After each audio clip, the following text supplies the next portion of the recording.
What happens when a beloved comedy legend walks into what should be a routine talk show appearance, only to find himself face to face with the most hostile interviewer on daytime television?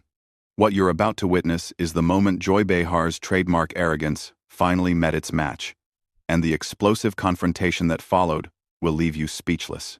This is the interview that ended with Joy Behar storming off her own show, but the build-up to that moment is even more shocking than you think. Make sure to hit that subscribe button and drop a comment below because you won't believe how this unfolds. The View's studio buzzed with its usual pre-show energy as Adam Sandler settled into the guest chair, his familiar easy smile warming the room. The audience seemed genuinely excited to see the comedy icon, their applause enthusiastic and genuine. But as the cameras rolled and the red recording light flickered on, something in Joy Behar's demeanor immediately set a different tone. "So Adam," Joy began, her voice carrying that sharp edge viewers knew all too well, "I have to ask about your latest movie. I mean, really? Another juvenile comedy? At your age, don't you think it's time to grow up and make something with actual substance?"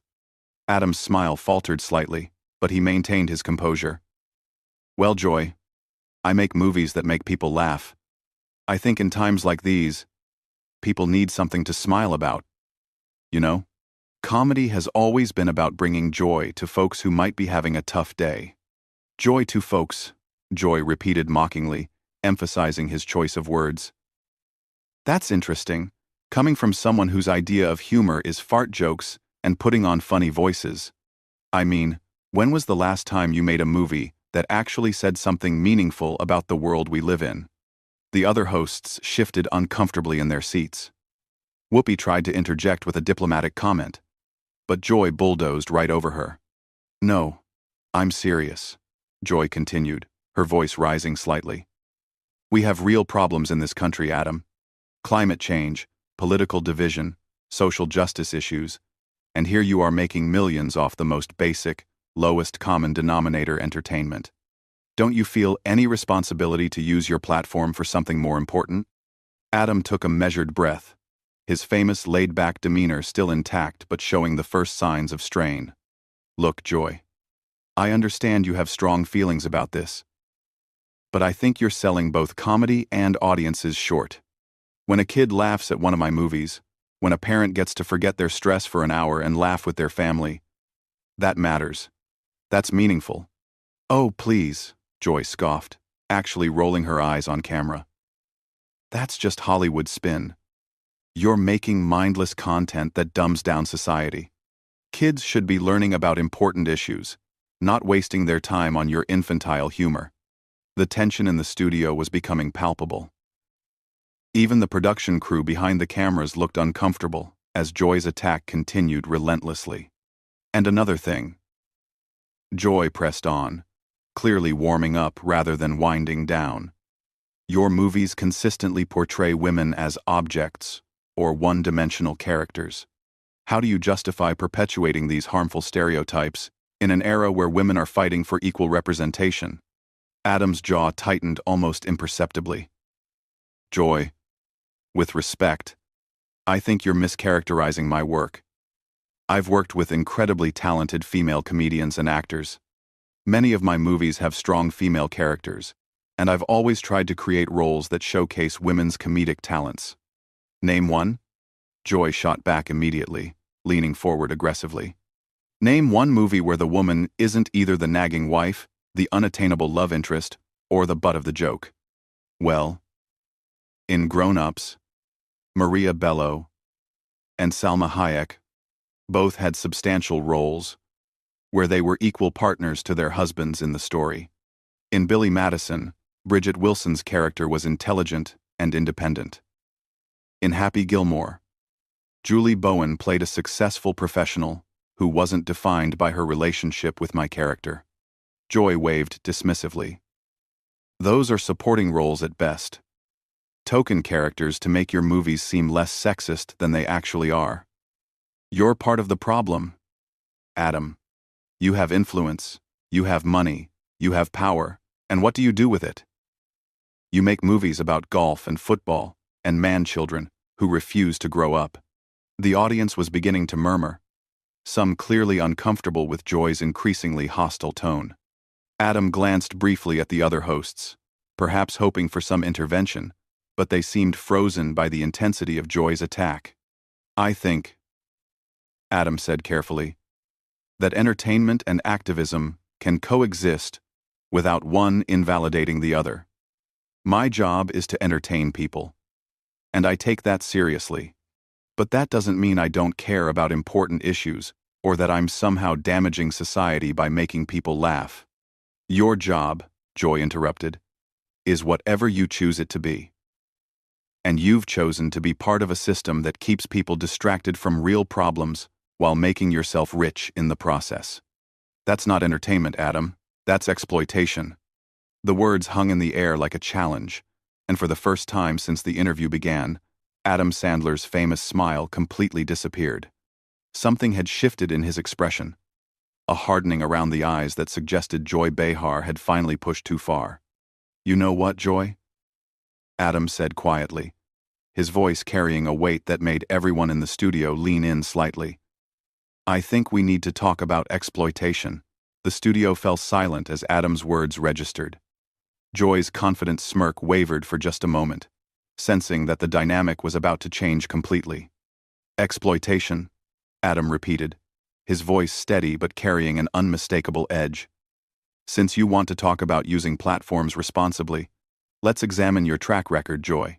You sit here every day on national television, claiming to speak for women and marginalized communities. But what do you actually do, besides tear people down?" Joy's eyes narrowed. "Excuse me? I've been fighting for progressive causes longer than you've been making movies. Adam, I don't need a lecture from someone who thinks putting on a dress for cheap laughs is peak comedy." "There it is," Adam said, leaning back in his chair with a knowing look. "The condescension. The assumption that you're morally superior to everyone else in the room. You want to talk about harmful representation? Let's talk about how you've spent years representing liberal women as angry, bitter, and judgmental." The other hosts exchanged alarmed glances. This had gone far beyond a typical heated discussion into genuinely dangerous territory. "How dare you?" Joy snapped, her voice rising to a level that made the studio audience visibly uncomfortable. "I represent real women, with real concerns about the direction of this country. Not everyone has the luxury of making jokes while the world burns around them. Real women," Adam repeated thoughtfully. "Tell me, Joy, when was the last time you actually listened to what real women want? Because in my experience, most women, like most people, appreciate being able to laugh. They appreciate entertainment that doesn't lecture them or make them feel guilty for enjoying themselves.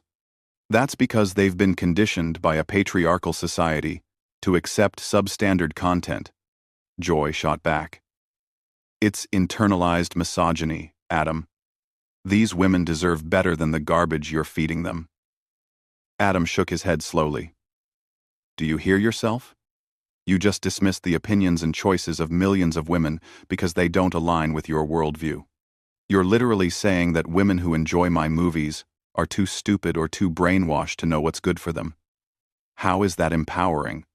I'm saying they deserve content that challenges them intellectually rather than pandering to the lowest common denominator," Joy replied, but there was a defensive note creeping into her voice. "No. You're saying you know better than they do about what they should want, what they should enjoy, what they should think. That's not feminism, Joy. That's elitism disguised as activism." The audience was completely silent now, sensing that they were witnessing something unprecedented. Joy Behar, known for her quick wit and sharp tongue, seemed to be struggling to maintain her usual dominance. "I think," Whoopi finally attempted to interject, "maybe we should move on to discussing Adam's upcoming projects and give everyone a chance to cool down." "No," Joy said sharply, turning briefly to glare at her co-host before refocusing on Adam. "I want to hear more about how the man who made Jack and Jill thinks he understands feminism better than a woman who's been in this business for decades." Adam smiled then. But it wasn't his usual warm, goofy grin. It was something sharper, more calculated. Since you brought up Jack and Jill, let's talk about that. You're right, it wasn't my best work. It was silly. It was over the top. It was exactly what you'd expect from an Adam Sandler movie. But you know what it wasn't? It wasn't mean-spirited. It didn't mock people for their appearance, their beliefs, or their backgrounds. It didn't punch down at anyone. It was 2 hours of a man in drag making offensive jokes, Joy countered. And you've spent the last 20 minutes making offensive comments about my career, my character, and my fans.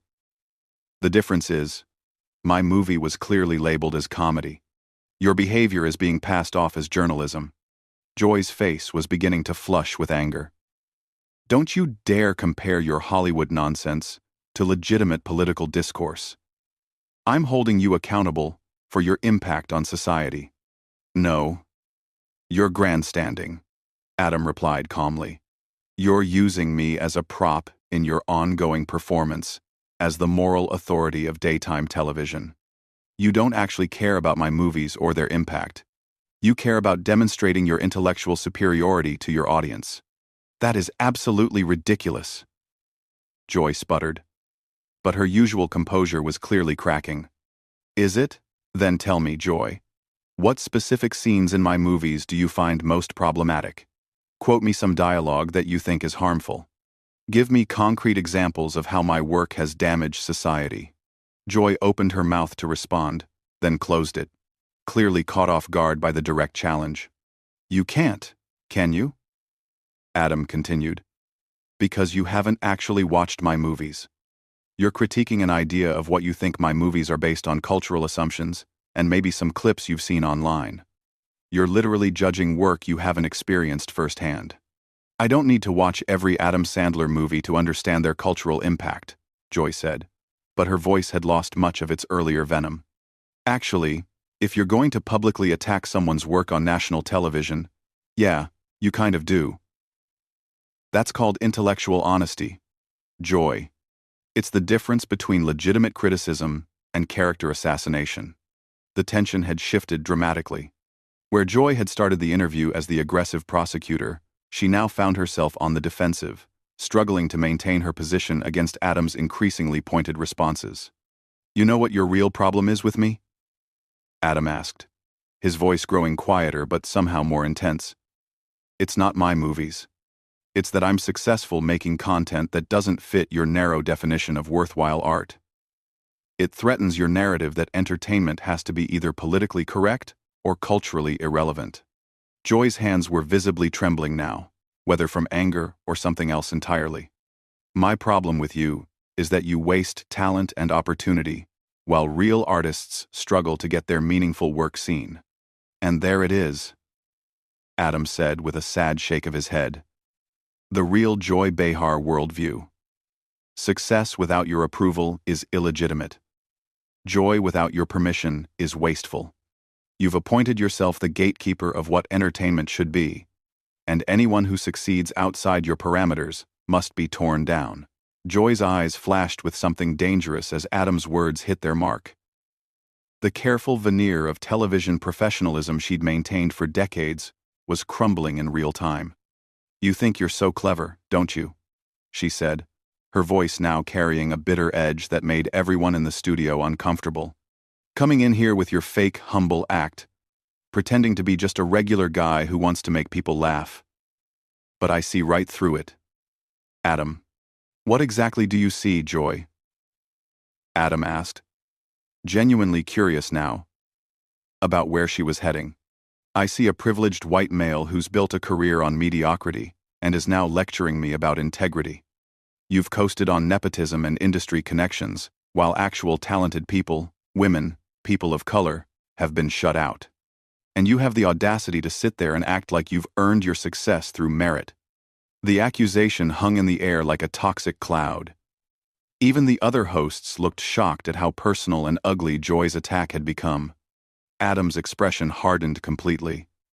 Joy, I think you need to be very careful about what you say next. You're making accusations about my character and my career, that are not only false, but potentially damaging. Oh. Am I making you uncomfortable? Joy sneered. Good. Maybe you'll think twice before coming on national television and attacking women who actually care about making a difference in the world. I haven't attacked you, Joy.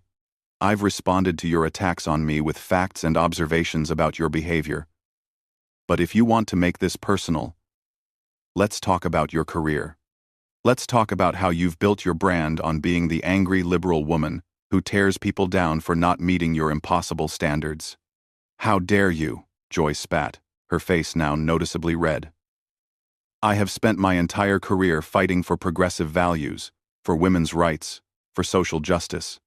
What have you done besides make money off juvenile humor?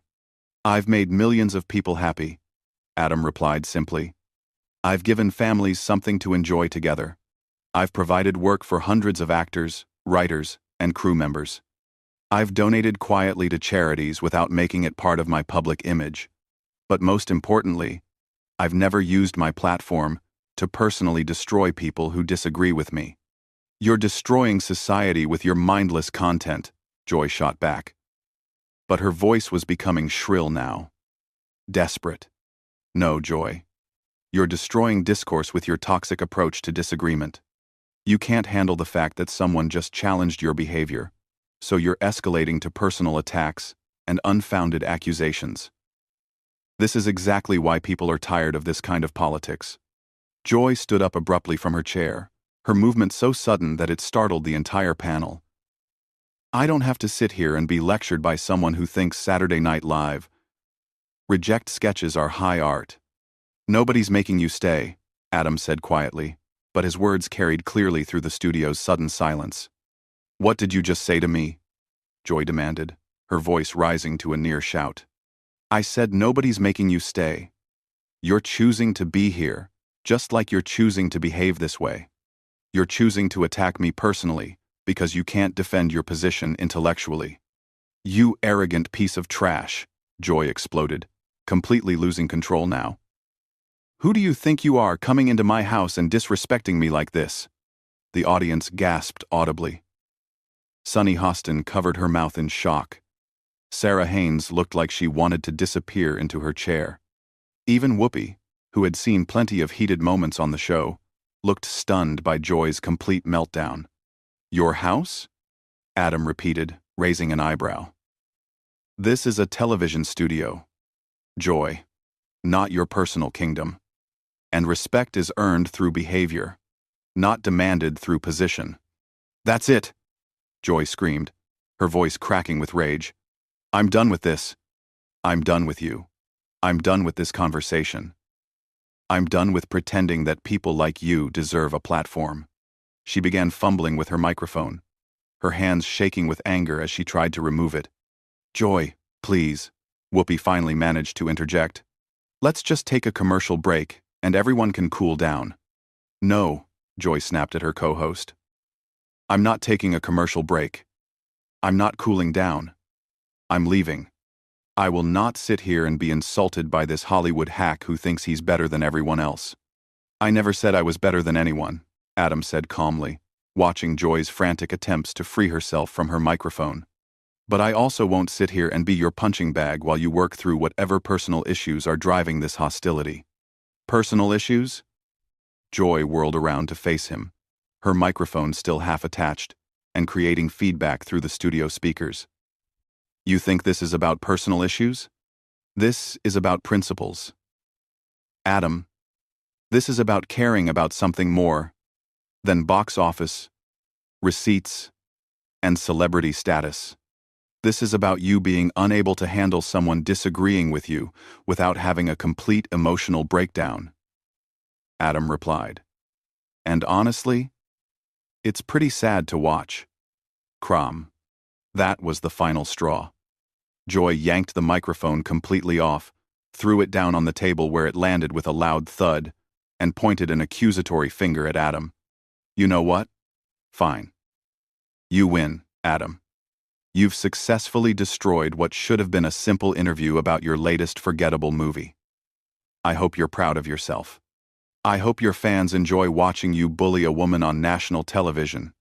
The only person bullying anyone here is you, Joy," Adam said, his voice remaining frustratingly calm in the face of her hysteria. "You started this by attacking my work, my character, and my fans. I simply defended myself. Whatever helps you sleep at night," Joy snarled, grabbing her notes from the table and storming toward the exit. "I'm done with this show. I'm done with this network that thinks giving platforms to people like you is acceptable journalism." As Joy reached the edge of the set, she turned back one final time, her face contorted with rage. "You want to know what exploitation really looks like, Adam? It's you exploiting the goodwill of decent people who think you're just a harmless entertainer while you spread your toxic masculinity and backwards values to their children." Adam shook his head sadly. "Goodbye, Joy. I hope you find whatever you're really looking for, because it clearly isn't in this studio."